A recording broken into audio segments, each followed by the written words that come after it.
दृष्टि आईएएस के news on map India programme में एक बार फिर से आपका स्वागत है। मैं हूं गीतांजलि। आज हम चर्चा करेंगे राष्ट्रीय स्तर पर यानी भारत की प्रमुख खबरों को जो पिछले हफ्ते चर्चा में रही हैं। वे कौन कौन से स्थान थे, लोकेशन थे जो हमारी परीक्षा के लिहाज से महत्वपूर्ण हो सकते हैं, हम उन पर चर्चा करेंगे। आइए आज के एपिसोड की शुरुआत करते हैं। आज के एपिसोड की शुरुआत करेंगे हमारे पिछले एपिसोड के अभ्यास प्रश्न से, यानी पिछले एपिसोड में आपसे जो अभ्यास प्रश्न पूछा गया था सबसे पहले हम उसी पर चर्चा करेंगे। आइए देखते हैं कि पिछले एपिसोड में आपसे क्या अभ्यास प्रश्न पूछा गया था। आपसे प्रश्न पूछा गया था, निम्न में से कौन सा दर्रा लद्दाख में स्थित नहीं है। हमारे पास ऑप्शन है जोजिला दर्रा, चांगला दर्रा, उमलिंगला दर्रा, बारालाचाला दर्रा। इस प्रश्न का लगभग सभी बच्चों ने कमेंट सेक्शन में सही जवाब दिया था। आइए देखते हैं कि आखिर इस प्रश्न का सही जवाब क्या है, यानी लद्दाख में इन चारों में से कौन सा दर्रा स्थित नहीं है।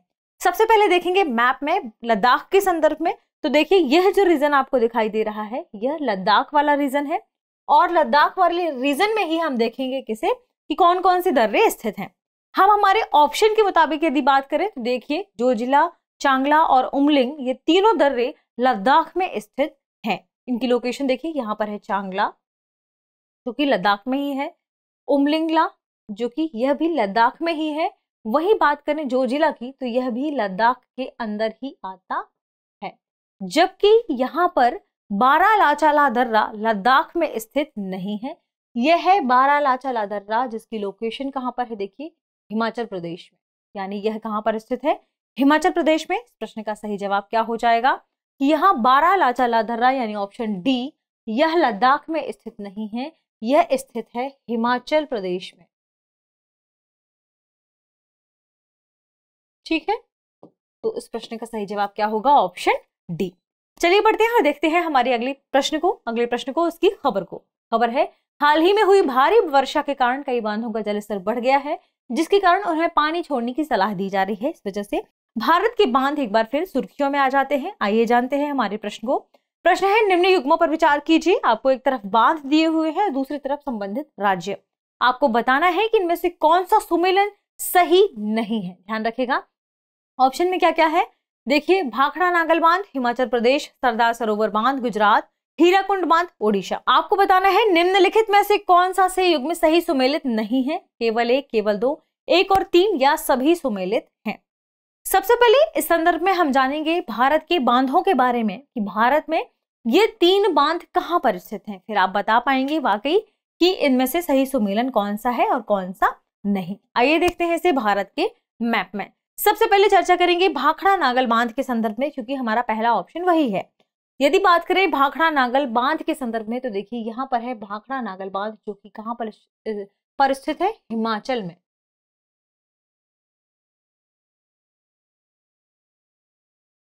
दूसरे बांध की ओर गौर फरमाएं तो दूसरा बांध देखिए है सरदार सरोवर बांध। सरदार सरोवर बांध पिछले कुछ वर्षों से काफी चर्चा में रहा है। यह कहाँ पर बना है, नर्मदा नदी में बना है और यह कहाँ पर स्थित है, यह स्थित है गुजरात में। सरदार सरोवर बांध यह है नर्मदा रिवर में, ठीक है, और यह गुजरात में स्थित है। यदि हम बात करें भाखड़ा नागल बांध के संदर्भ में तो यह सतलुज रिवर में बना है। ध्यान रखिएगा सतलुज रिवर, ठीक है। यहाँ हमारे पास तीसरा बांध है हीराकुंड डैम या हीराकुंड बांध, तो यह कहाँ पर स्थित है, ओडिशा में। ध्यान रखिएगा ओडिशा। और यह किस नदी पर बना है तो ध्यान रखिएगा यह भी महानदी रिवर पर बना है। यानी ये तीनों डैम सही लोकेशन में स्थित हैं। भाखड़ा नागल बांध हिमाचल प्रदेश में स्थित है, सरदार सरोवर बांध गुजरात में स्थित है और हीराकुंड बांध ओडिशा में स्थित है। ये तीनों ही सुमेलन बिल्कुल सही हैं। पूछा क्या जा रहा है, कौन सा सुमेलन सही नहीं है। तो इस प्रश्न का सही जवाब है ऑप्शन डी, सभी सुमेलित हैं, इसलिए यहाँ पर नहीं शब्द को हटा दिया जाएगा। सभी सुमेलन सही है, ऑप्शन डी इस प्रश्न का सही जवाब है। चलिए बढ़ते हैं और देखते हैं हमारे अगले प्रश्न को, उसकी खबर को। खबर है, हाल ही में पृथ्वी ने अपना पहला प्लास्टिक ओवरशूट दिवस देखा, जिसमें भारत को दुनिया के 52% कुप्रबंधित प्लास्टिक कचरे के लिए जिम्मेदार 12 देशों में शामिल किया गया है। इस वजह से यह क्षेत्र चर्चा में है। प्रश्न है, निम्न कथनों पर विचार कीजिए। भारत के संदर्भ में ही प्रश्न फ्रेम किया गया है क्योंकि यहाँ भारत चर्चा में था। हमारे पास कथन है, भारत में 5 भू अवध राज्य पाए जाते हैं। दूसरा, भारत की स्थल सीमा 5 देशों से लगती है, जिनमें से सबसे छोटी सीमा नेपाल के साथ लगती है। और तीसरा कथन है केवल पश्चिम बंगाल और सिक्किम है ऐसे दो राज्य हैं जिनकी सीमा नेपाल व भूटान दोनों से मिलती है। इस बात को ध्यान रखिएगा, दोनों से मिलती है। आपको बताना है ऊपर दिए गए कथनों में से कौन सा ऐसे सही नहीं है। केवल एक, केवल दो, एक और तीन, केवल दो और तीन। यदि बात करें भारत के संदर्भ में तो यह बात बिल्कुल सही है कि भारत में 5 राज्य हैं जो पूरी तरीके से क्या है, भू आबद्ध हैं। आइए देखते हैं उन राज्यों के संदर्भ में। ये है भारत का मैप, जिनमें आपने जो येलो कलर देख रखा है, हरियाणा, मध्य प्रदेश, छत्तीसगढ़, झारखंड और तेलंगाना। यदि हम इनकी बात करें तो ये 5 राज्य क्या है, भू आबद्ध है।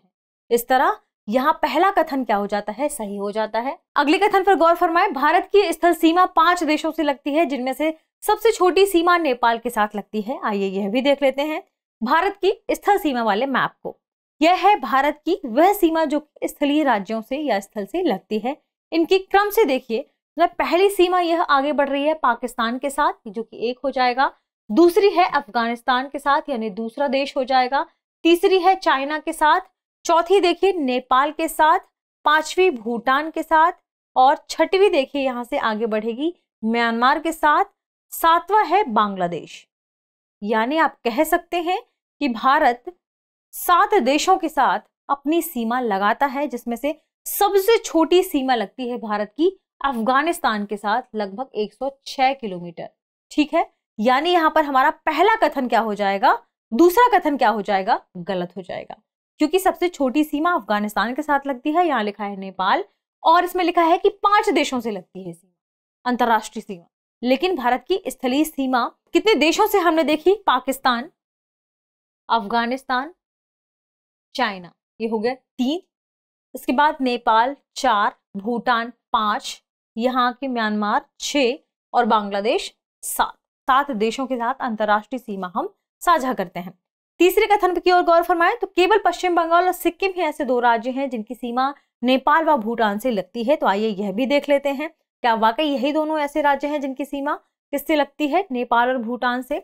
तो यहां हम बात करें किसके बारे में, नेपाल के संदर्भ में, तो यहां पर है नेपाल और यहां है भूटान। गौर से देखिएगा, यहां पर सिक्किम है, यह सिक्किम भूटान के साथ और नेपाल के साथ दोनों के साथ सीमा साझा करता है। वहीं यहां पर है पश्चिम बंगाल, तो पश्चिम बंगाल भी भूटान और नेपाल दोनों के साथ अपनी सीमा साझा करता है। यानी यह कथन बिल्कुल सही है कि यहाँ पर पश्चिम बंगाल और सिक्किम ही वे 2 राज्य हैं जो नेपाल और भूटान दोनों के साथ अपनी सीमा साझा करते हैं। यह कथन हो जाएगा सही।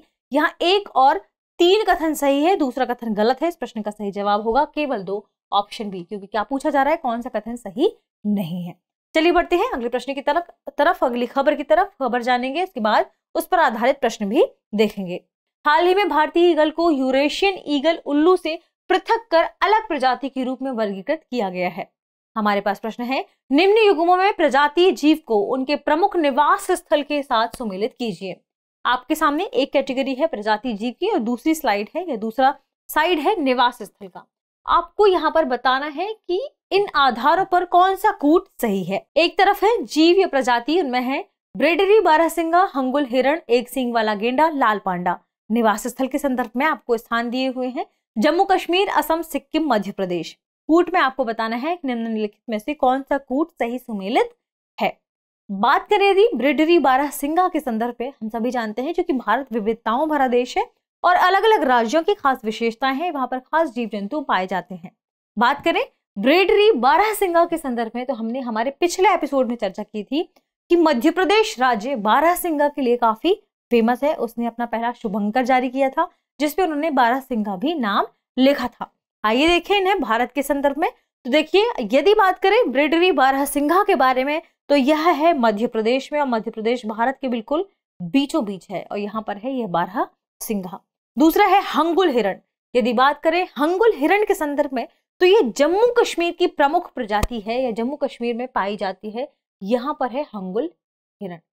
ठीक है, तीसरी प्रजाति आपने देखा है एक सींग वाला गेंडा। हम सभी जानते हैं कि एक सींग वाले गेंडे के लिए असम बहुत फेमस प्लेस है, बहुत फेमस स्थान है और यहाँ पर है एक सींग वाला गेंडा। और यहाँ पर चौथी प्रजाति है लाल पांडा लाल पांडा के लिए भारत का कौन सा राज्य सबसे ज्यादा फेमस है? सभी जानते हैं, सिक्किम। यहां पर है लाल पांडा।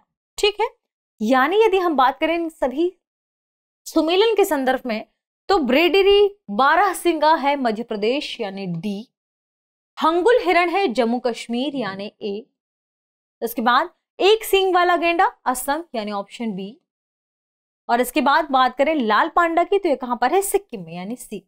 तो देखिए डी ए बी सी जो भी हमारे ऑप्शन में होगा क्रम से वही इस प्रश्न का सही जवाब होगा। देखिए डी हमारे डी में भी है तो डी के बाद बी आ गया यानी यह गलत हो जाएगा।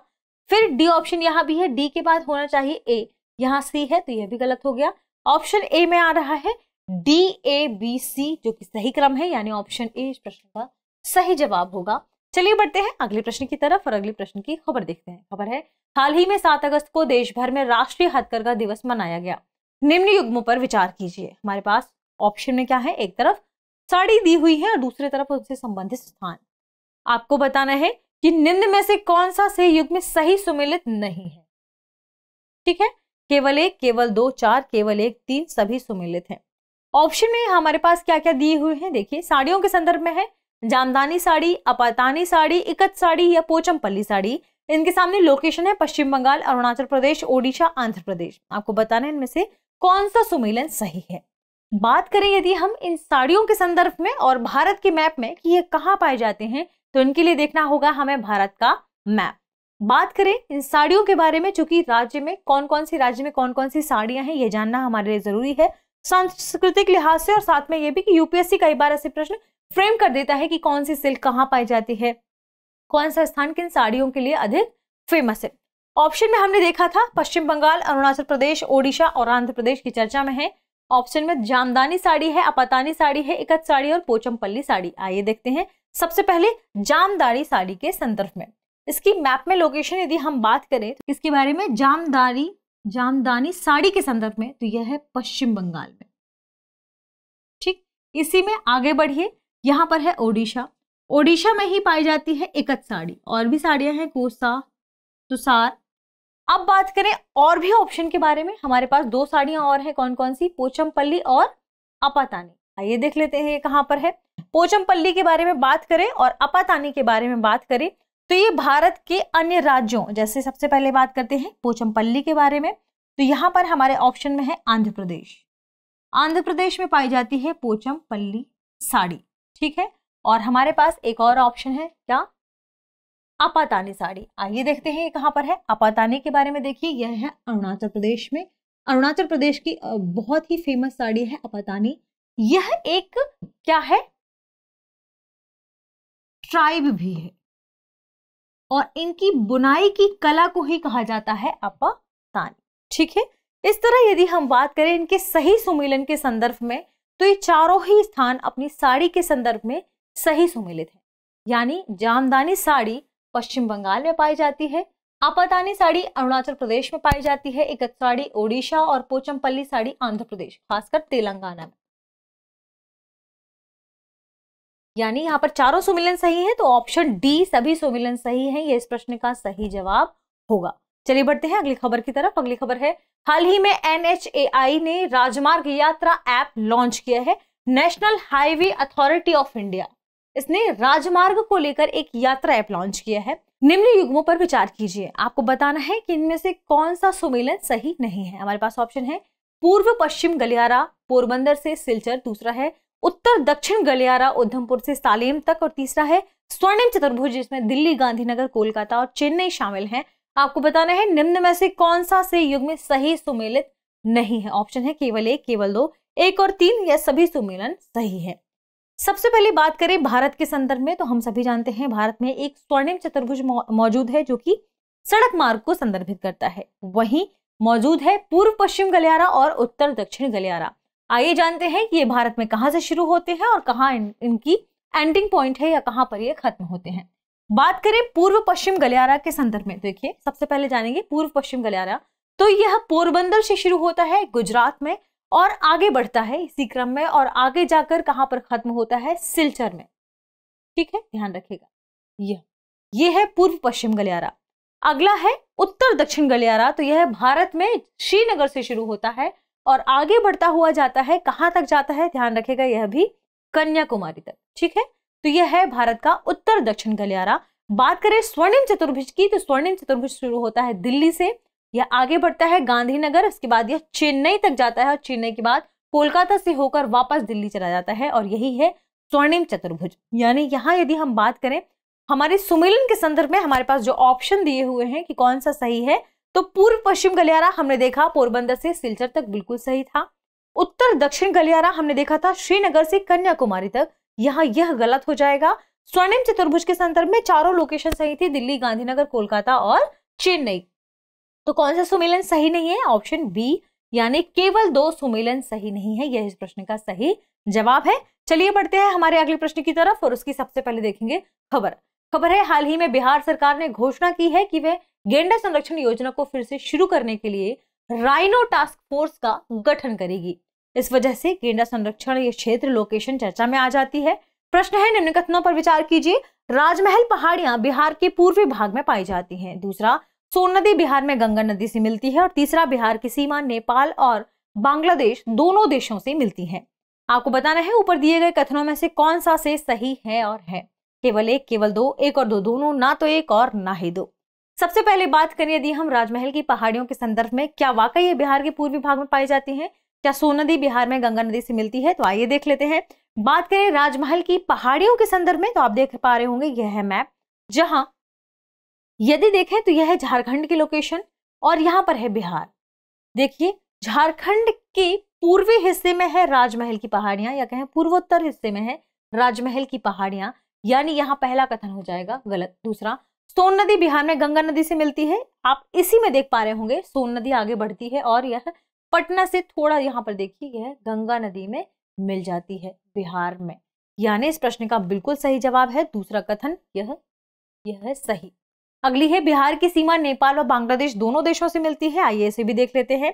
बात करें बिहार के संदर्भ में, तो यह है बिहार और इसकी सीमा यहाँ नेपाल से तो लगती है, लेकिन बिहार की सीमा कहीं से भी बांग्लादेश से नहीं लगती। क्यों? क्योंकि इसके बीच में देखिए आ जाता है पश्चिम बंगाल। ठीक है, तो नेपाल की सीमा, बिहार की सीमा किससे नहीं लगती है? बांग्लादेश से। तो यह कथन हो जाएगा गलत। कौन सा कथन सही है? केवल 2, यानी ऑप्शन बी। केवल 2 कथन यहाँ पर सही है, पहला कथन गलत है और तीसरा कथन भी गलत है। आगे बढ़ते हैं और देखते हैं हमारे अगले प्रश्न को। प्रश्न की खबर है, केरल सरकार ने हाल ही में प्रवासी कर्मचारियों के लिए अतिथि पोर्टल बनाया है। निम्न कथनों पर विचार कीजिए। आपके पास कथन है, वेम्बनाड और अष्टमुदी झीलें केरल में पाई जाती हैं। दूसरा, वारुशनाथ पहाड़ियां और कार्डमम पहाड़ियां क्रमशः तमिलनाडु व केरल राज्य में पाई जाती हैं। ऊपर दिए गए कथनों में से कौन सा से कथन सही है और है? केवल एक, केवल दो, एक और दो दोनों, ना तो एक और ना ही दो। सबसे पहले देखेंगे हम वेम्बनाड को और अष्टमुदी झीलों को, क्या वाकई ये दोनों झीलें केरल में ही पाई जाती हैं? इसके लिए देखेंगे मैप बहुत इंपॉर्टेंट है साउथ के लिहाज से, क्योंकि कई पहाड़ियां, कई रेंजेस यहाँ पर महत्वपूर्ण हो जाती हैं, लेक्स यहाँ पर महत्वपूर्ण हो जाती हैं।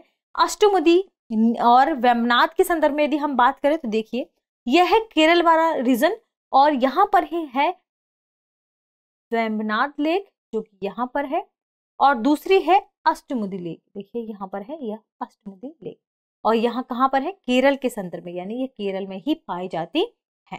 तो यहाँ पहला कथन हो जाएगा सही। दूसरा है, वारुशनाथ पहाड़ियां और कार्डमम पहाड़ियां क्रमशः तमिलनाडु और केरल के राज्य में पाई जाती हैं। वारुशनाथ के बारे में क्या लिखा है कि तमिलनाडु में है, और कार्डमम के बारे में है कि यह केरल में है। आइए ये भी देख लेते हैं।